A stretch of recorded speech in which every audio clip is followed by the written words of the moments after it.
Magandang tanghali po sa atin mga kabayan. So ngayon po ay nandito po ako sa bahay po nila Ate Bilin. At matagal-tagal na po akong hindi nakapagdalaw sa kanila po. At meron po akong dalang bigas para sa kanila po. At titingnan na rin po natin kung ano po yung status po ng mga bahay nila. Kung malinis po ba kasi meron pong papremyo si Edel Pugumbiyero ngayong darating na Pasko para sa mga napagawaan po ng bahay, kung sino po yung may pinakamalinis na bahay, simula siya po ang mananalo. Tara, punta po tayo dito sa bahay po nila Ate Bilin. Ayan. So, dinala ko na po dito yung isang sakong bigas. Bumili po ako. At para po mayroon po silang bigas. Ayan. Dito tayo dito sa tayo. Tao po! Ate Bilin! Dito na po muna ito. Kamusta po? Ay, grabe naman ang bahay po. Sir. Ha? Ay, sir, good afternoon. Gano'n po ang bahay po ni Ate Bilin, no? Meron pong mga hardin dyan, no? Hindi pa yan, sir, no? Ayusin ko pa yan, sir. Ano? At ang simple po ng bahay po ni Ate Bilin. Napakaganda po. Ang linis. Pwede pong papasok Ate Bilin. Pasok! Yan, pakasok tayo dito sa ulong. Kamustahin natin. So, sa mga ano po mga kabayan, ayan. Ito po yung dating bahay po nila Ate Bilin. Ayan, sa mga, yan. Yan, dito sa likod. Ito po yun. Pero, nakikita nyo naman po, malinis po. Ayan, ito po yung nabili din pong lupa para po sa kanila. Pero itong bahay po nito dati nila Ate Bilin ay tinitirhan pa rin po yan nila yung kapatid ni Ate Bilin, si nanay. Ayan, no. Pero doon na rin po sila sumasaing. Ayan, kamusta na po kayo Ate Bilin? Ito, okay. Napakalinis po ng bahay niya Ate Bilin, ano? Karating lang ngayon namin, sir, eh. Ha? Saan kayo galing? Galing kami doon, nagpapatas ng nagiging uling namin. Ibig sabihin mag-uuling kayo doon sa Nandun kabila? sa unahan, ho. So, yun yung trabaho niya ngayon. Hindi pa po ba kayo nagagapak ngayon, di ba? Ngayon tagapak. Hindi kami muna nagapak kasi inuuna namin sana yung para kasi nangyayari kami kailangan ng pagkain ng manok at saka mga So si Ate Evelyn ay meron na kayong kuryente dito. Ayan, may mga nakasaksak na. Ayan o, grabe, ayos, Kamusta naman po yung pakuryente Ate Evelyn? Okay na, malaking tulong, sir, kasi maliwanag na, tsaka hindi na kahit papano yung manok hindi na hindi na nagkasakit Hindi na nagkakasakit. Hindi So ibig sabihin Ate Evelyn ngayon, meron na rin kayong ulit mga alagang manok? Mayroon kaming alagang manok, sir. Saka mayroon din kami isang baboy na rin nga alagaan. Aba, yun na rin pala si Ate Evelyn, baboy at saka manok. Kaya lang, cute pa, baby. Maliit pa, bata pa yun. Oo. So bali Ate Evelyn, yung mga pag-aaral po ng mga bata ay pag-aaral na mabuti kasi meron na kayong ilaw.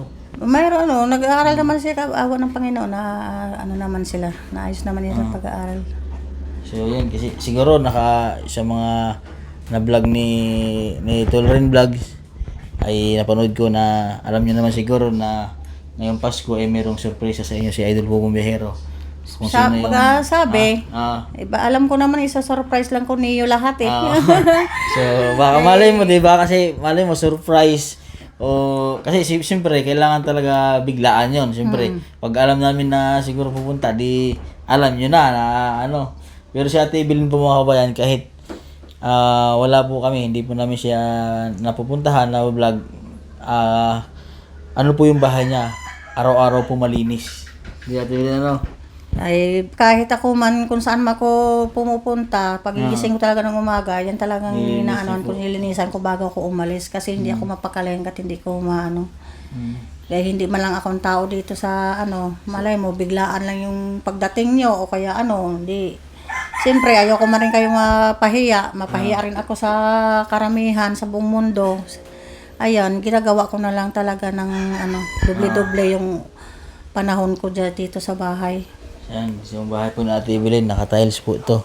Yan po. Sobrang, sa lahat po ng mga natulungan po namin, siya po talaga yung, ganito po. So, sana, siyempre, meron ka mga kalaban Ate Evelyn, no? Oo, alam mo naman din yun. Meron din naman po mga malinis na bahay. Katulad ni Tatay Carlito, malinis din sa bahay ni Tatay Carlito. Ayan. Yung sa Kalatagan, si Ate Jubilin, si Ate Jubilin, yan. Mga yan. So, ito po yung sa sala po ni Ate Evelyn. Yan. So, yung kwarto niya po, dito po. Sa loob. Pwede pong pasilip ng iyong, Ate Sige, Evelyn. sir. Kulot pa yung ano ko. Oo. Yung sapin ko. Tama yun. Tinan nyo naman po mga kabayan ng bahay ni Ate Evelyn. Ayan o. Ayan. Hindi ako ngayon naglagay ng kortina. Ay, Pero nire-ready ko ng kortina ko sa pang ano ko. grabe naman yung bahay ni Ate Evelyn. Ano. Sobrang rain. Yung higaan ni Ate Evelyn, dyan ka natutulog dito. Oh, dito kami natutulog. Parang wala mang kagusot-gusotin yung bahay niyo. Oh, may ano pa, may kutsyon pa ito. Oh. Hindi ba ang dati namin? Ha? Hindi ba ang dati namin to? Ito yun yung ano niya, yung nagagamit niya dati ano. Ay, grabe. Luma na namin. Oo. Ang ayos ko lang. Sobrang ayos ng bahay ni Ate Evelyn. Nag-ready lang ako ng kortina ko na kasi para pang Oo. ano. Nakakatuwa talaga. Ayan, Ate Evelyn. So, kaya ako nandito ulit sa iyo at para kamustahin ka rin kasi matagal-tagal na rin ako hindi Matagal nakakadalo nga sa si iyo. Ren. Sabi ko na. Mga ilang buwan Ate Evelyn hindi ako nakadalo sa iyo. Mga 2 buwan na ano. Dalawang buwan na ata sobra. Oo. Medyo matagal po ako hindi nakaano sa kanila kasi naging busy din po ako. Umuwi ako sa amin sa Mindoro para mag-mission po doon at mamigay tulong po sa ating mga kabayan. Namimigay po ako ng tulong sa mga tribo, sa mga mangyan po. Yun, nagbibigay po kami ng mga grocery, chinelas. So, yung akin po yung mga chinelas, namimigay po tayo ng mga chinelas. So, maraming salamat po sa mga sponsor po natin.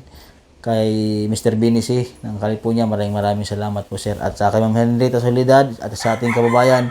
At sa lahat po ng mga anonymous ko po ng mga sponsor na bibigay tulong po sa akin at para mamigay po ng tulong sa ating mga kabayan. Maraming salamat po sa inyong mga kabayan sa pagsuporta niyo.